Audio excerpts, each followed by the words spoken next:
Hello, and welcome to the sixth episode of the How to Write an Essay tutorial series. In this video, we will discuss how to write an effective conclusion.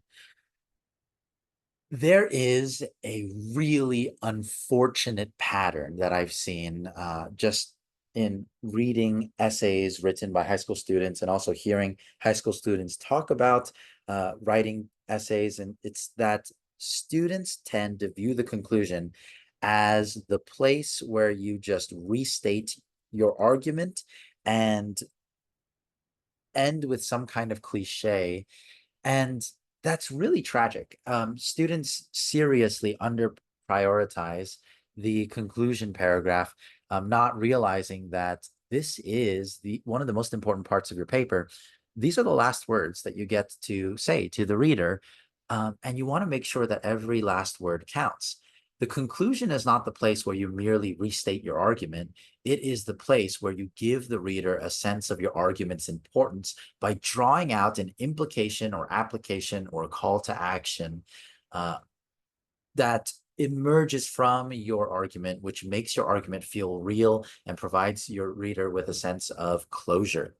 So the peroratio, which we will call the conclusion, the peroratio, uh, its main purpose, as I've said, is to communicate to the reader the importance of your argument.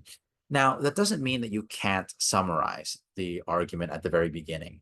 You may, if you would like, briefly re-articulate the argument that you've made, but you don't have to. You really don't have to restate the thesis. You shouldn't restate the thesis using the same language, but if you would like to, at the very beginning of your conclusion, spend one or two sentences just re-articulating the heart of the argument, you may do so. But after that, you want to spend the majority of your conclusion giving the reader a sense of the importance of the argument. You want to bring closure to the argument and flesh out an implication of the argument that is important, that gives the reader this deep impression that the argument relates to their lives. Let me provide you with a few examples of effective conclusion styles. You could begin by summarizing the argument in a couple sentences using new language. And then after that, draw out one important implication of the argument. For example, if I was writing a thesis, a paper about the value of Aristotle's view of friendship, if I was arguing that his view of friendship is correct and better than some of the alternative theories of friendship, well, then I could summarize my argument in a couple sentences, but then spend the rest of that conclusion paragraph perhaps painting a picture of what it would look like to live in a society in which people embrace this Aristotelian view of friendship. And in so doing, the reader would be just perhaps wowed by a deep sense of why it's so important to reclaim this view of friendship. Or alternatively, you could begin your conclusion not with a summary, but rather with an appeal to emotions. Highlight our society's desperate need for genuine friendships, and then move from there to just appeal to the reader to play his or her own part in reclaiming these friendships in his or her own life. So those are just a couple examples, but the idea is you want to really uh, appeal to the emotions of the reader, give them a deep sense of why your argument is relevant to his or her own life or society. Because even if you present a logical argument, but if you are unable to give the reader a sense of how this argument affects him or her, or how he or she ought to view the world, then your argument is not going to be taken seriously. Let me provide you with an example based on the paper, the sample paper that we've been exploring over the course of this tutorial. The thesis statement, one last time, is that Abel is accepted due to his trust in God's promise and not his moral perfection. For Abel is presented in the New Testament as one who is counted righteous due to his faith, while Cain is presented as a spiritual forefather of hypocrites. Now, the conclusion should not merely restate this thesis. The conclusion needs to just portray to the reader the important implications of this thesis. Consider this peroratio. The author of Hebrews, in his commendation of Abel as an exemplar of faith, asserts that through his faith, though he died, he still speaks.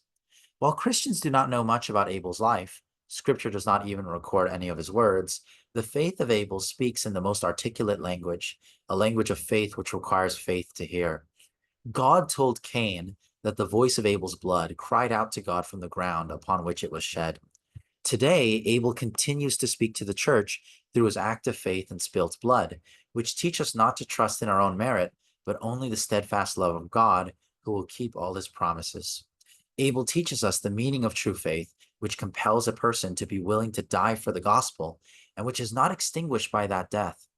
And yet the blood of one who is greater than Abel cries out to us in a voice more powerful and beautiful. Jesus, the mediator of a new covenant, is the perfect model of our faith, the object of our faith, and the sustainer of our faith. He is the blood which alone can save us, which is our only defense and hope, which will not be silent, but will forever speak on behalf of those for whom it was shed. So a few things I want to highlight about this conclusion, this peroratio. Notice that the first sentence is not a summary of the thesis statement, but is rather a sentence that communicates an assertion within the book of Hebrews that the conclusion is going to sort of riff off of and just draw out an important idea. And let me explain why. This hypothetical student is using the language of Hebrews 11 that Abel, though he died, he still speaks, to really demonstrate to the reader why Abel is presently important. So the student proceeds to assert that Abel continues to speak in the language of faith, right? He speaks to the church through his act of faith, which encourages us to likewise have faith in God's promises. And then at the very end, there's this crescendo where the peroration, the conclusion, ends with an appeal to Christ, how Christ is the greater Abel. And that's really effective, right? And notice how the sentences don't all have the same length. They kind of lengthen towards the end to provide the reader with a sense of just this crescendo and this building up to the final idea at the very end. It's always a good idea to vary sentence length. That's a rhetorical strategy that's important. But you'll notice here that the reader leaves the paper with a sense of the importance of the argument. You will notice that the language is very simple, but also vivid and evocative. That's kind of what you want to aim for with your own paper. Make sure that the conclusion that you present gives the reader a sense of the importance of the argument.